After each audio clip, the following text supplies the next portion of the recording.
Hey everybody, Rockin Robbie Billups here for Pop Culture Philosophers, and it's time for the weekly pop culture wrap-up.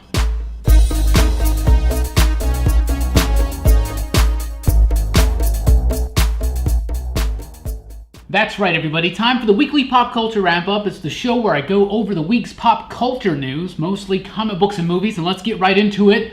It is the death of the comic book industry. Dun dun dun! At least that's what the impression was that you got if you read a lot of the headlines from comic book news sites online this week. So, August sales for this year, 2017, were 25% lower than they were back in August of 2016. That's crazy. That's a big drastic drop. A lot of people start flipping out about this kind of stuff. If you look at 2016 though, there was like DC Rebirth was happening. There were lots of things going on in the comic book industry to boost sales up. Not so much right now. Plus we got Marvel Legacy still coming. That's going to boost up a lot of sales. Overall, the comic book sales are down about 7% this year as they were last year. And that's not cool. But this is something that's been going on in comic books for a while. It's like a cycle. You got to realize that back in the 40s, comic books sold millions of copies, and we never saw that again until a brief moment in the 90s with Jim Lee and Chris Claremont's X-Men #1, of course.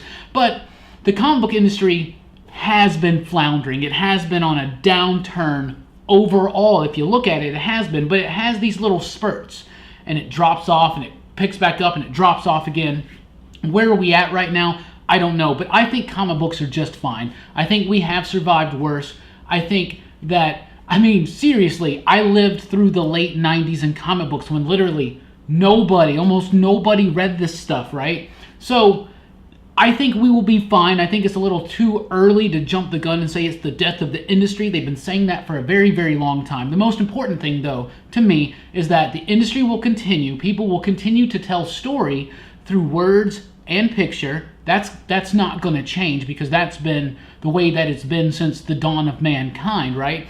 And the characters are never going to die, at least in our foreseeable future. These characters have become mythological figures almost now in American culture. So Superman, Batman, Spider-Man, Wolverine, Captain America, Iron Man, Thor, Hulk, these are characters that have stood the test of time and will continue to stand the test of time. If you're really super worried about the comic book industry failing, support books, pre-order comics, don't leave stuff piled up in your subscription box at your comic book stores, and don't buy into this whole incentive era of comic books right now. In the incentive programs, put variant covers out, but let people be able to freely buy what they want. Free up the comic book stores from all the crazy incentive stuff. And seriously, don't let books pile up in your subscription box, because I think the #1 danger in the comic book industry right now, aside from the incentive program, is people subscribing to books, pre-ordering things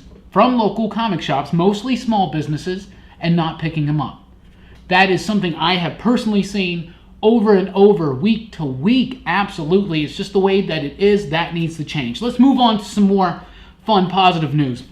Tom King has announced in a recent interview, a great interview, especially talking about how he broke into the industry. I'll throw a link down below to a Newsrama site where they have the second part of their interview, and it's great. It's really cool stuff. But Tom King has revealed that he plans on being Batman for 100 issues.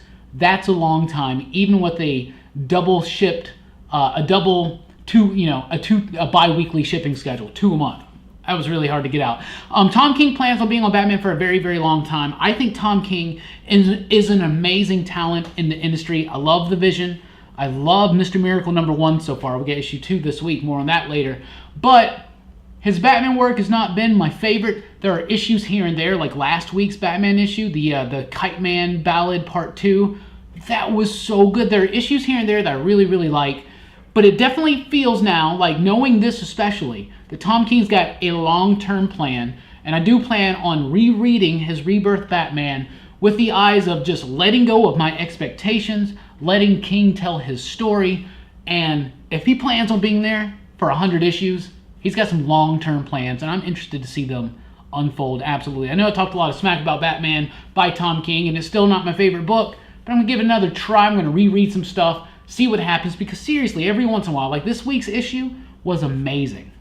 Absolutely really cool. Mike Mignola announced new Hellboy omnibuses coming out very, very soon. Super, super cool. They already have the Hellboy library, the archive editions, but now they're going to put out some omnibuses. They're going to be in chronological order, starting with Volume 1, Seed of Destruction. It's going to be like big, giant chunks of Hellboy. They're even going to do the completed short stories as omnibuses as well. I am super, super pumped for this. I think it's amazing. I love Hellboy. Hellboy is seriously one of my absolute favorite comic books ever. Definitely the best comic book creation of the last 25 to 30 years, I would say. Absolutely. I think Hellboy is an amazing book. Love Mike Mignola. Love his work. Super, super pumped for these omnibuses to come out. Absolutely. The covers, brand new covers by Mike Mignola, look fantastic. So, so cool. Comic book wise, this week it's a very, very big week. We do a weekly comic book review. It releases every single Wednesday, sometimes on Tuesday night, just depending on when we can get to it. But really, really great stuff coming out this week, like Mr. Miracle #2 from Tom King and Mitch Gerads. Great stuff. DC Dark Knight's Metal #2 from Greg Capullo and Scott Snyder's coming out this week. The Oz Effect starts in the Action Comics book by Dan Jurgens. They're going to reveal the identity of Mr. Oz. I have some theories. I'm just going to say I think he's Kryptonian. I think I'm safe in saying that. Redlands #2 from Jordi Belair and Vanessa Del Rey comes from Image this week. Also, The Defenders, I think #5 or 6. I forget the issue number, but The Defenders from Brian Michael Bendis and Marvel Comics is out this week. Amazing comic books. Really looking forward to talking about them in the weekly comic book review this Wednesday. Movies and TV news. Let's get to it. No Vance Astro and Guardians Volume 3. Guardians of the Galaxy director James Gunn basically just confirmed no Vance Astro in the new Guardians of the Galaxy movie. Old school fans of Guardians of the Galaxy know Vance Astro. I know him as Justice. A lot of people know him as Major Victory. 90s Guardians fans know him. Late 90s, early 2000s Avengers fan know him. Vance Astro is a super, super cool character. He was not used he's not being used supposedly in the new Warriors TV series that we have coming out. So everybody was kind of hoping that he would be in Guardians Volume 3, especially with the OG Guardians showing up in the last movie. But as confirmed, it's not going to happen. Not that big of news, but if you're a Vance Astro fan like I am, it's kind of sad and disappointing. But maybe he'll show up in that new Warriors show, and maybe that new Warriors show will be good. We shall see. Also, It, the movie It, based on Stephen King's novel, debuted this weekend. I haven't seen it yet. Here's really, really good. $117 million is what it opened at. That's insane. Broke September records, broke horror movie in September records. Just people are really responding very well to It. I'm super excited to watch it and start PCP Horror Fest very, very soon. So be on the lookout for that. Drew Goddard is going to write and direct the X-Force movie. That's what reports are saying right now. Drew Goddard, of course, is the person who brought us Daredevil Season 1 from the Netflix and Marvel. That stuff is amazing. He's a really good writer, good director, good talent. I would kind of be excited for him to do an X-Force movie with Josh Brolin's Cable. Cable's expected to be in it. Of course, Deadpool is as well, possibly Domino, and other characters. I'd like to see some Warpath. I'd like to see some Sunspot. That could be really, really cool stuff. The X-Force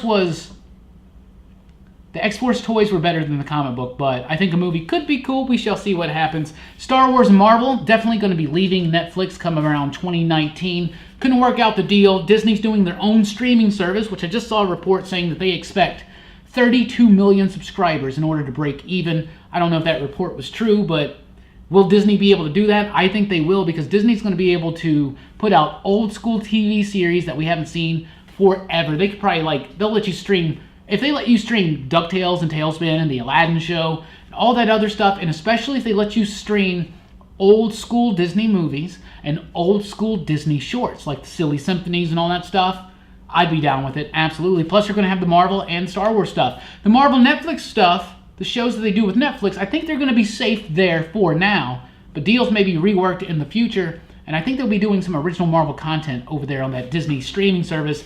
That's what I think, especially maybe they'll do a new Star Wars. Disney plans on making this huge, so it's going to be a big deal. The NFL is back. The National Football League is here in America. It's American football. It's back. I'm a Cowboys fan. We play tonight against the Giants. I hope we win. I'm a college football fan as well. I'm an Auburn Tigers fan, for sure, for life.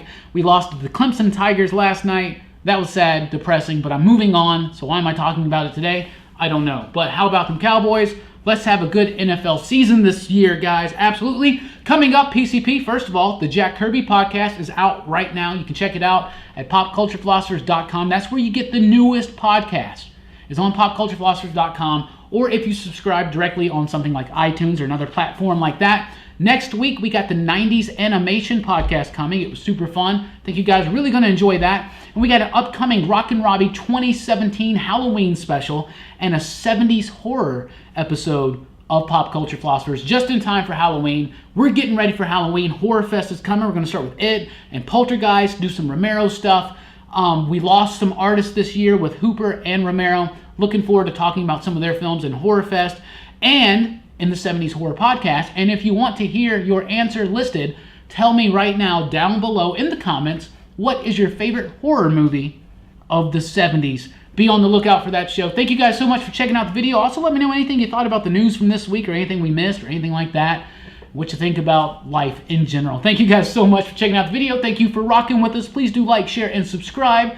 I do this mostly every week, but we do the weekly comic book review every single week. We're about to hit our 1-year anniversary of that. Super excited. Thank you guys so much for checking out the video. Keep on keeping on. That's all I got.